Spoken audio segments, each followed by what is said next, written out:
Assalomu alaykum hurmatli talabalar. Bugun sizlar bilan o'tadigan mavzumiz tezis. Tezis turlari haqida o'rganamiz. Xo'p, mavzumizning rejasi quyidagicha: tezis haqida umumiy ma'lumot, tezis yozishga qo'yiladigan talablar, tezis turlari.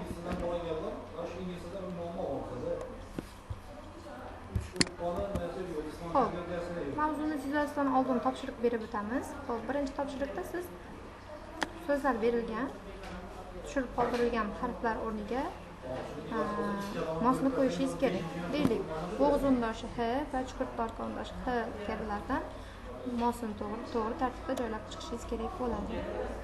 Ikkinchi topshiriq berilgan va bu yerda bir necha savollar keltirib o'tirilgan. Savollarga javob berishingiz, yozishingiz kerak. O'zbek tilida nechta nutq uslublari bor va ular qaysilar? Ilmiy uslub deganda nimani tushunasiz? Ilmiy uslubning boshqa uslublardan farqli jihatini sanab bering. Ilmiy uslubga oid bo'lgan referatga ta'rif bering. Ilmiy uslubga oid bo'lgan kursish haqida tushunchangizni bildiring kabilar.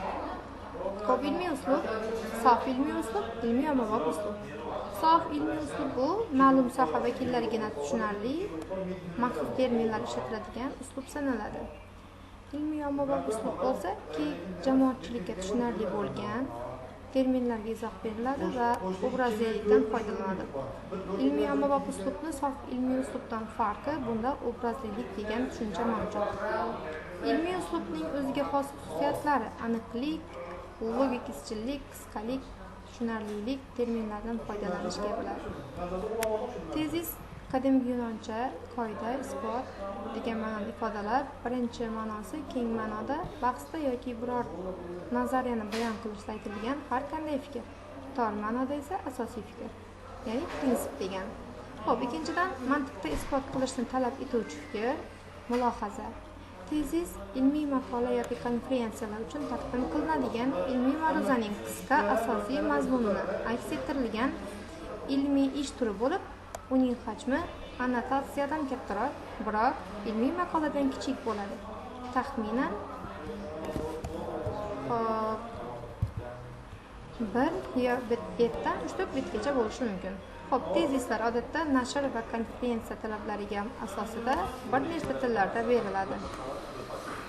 Tezis bo'yicha eslatmalar mavjud. Deylik, tezislar katta hajmdagi asarning mazmunini ochib berishi kerak, lekin uni takrorlamasligi kerak bo'ladi.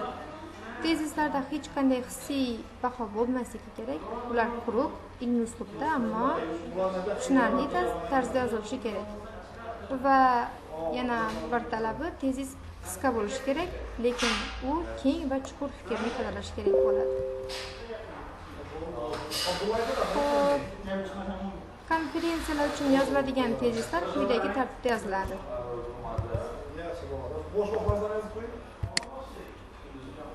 Konferensiyalar uchun yoziladigan tezislar quyidagi tartibda yoziladi. Mavzu: tezis, muallif haqida ma'lumot, ish joyi, familiya, ism sharifi, telefon raqami, elektron pochtasi. Annotatsiya: ushbu tezisda 3-5 ta gap. Kalit so'zlar: sun'iy intellekt, neyron tarmoqlari, IT sohasi. Kirish, asosiy qism, xulosa va foydalangan adabiyotlar ro'yxati. Eng kamida 3 ta bo'lishi kerak.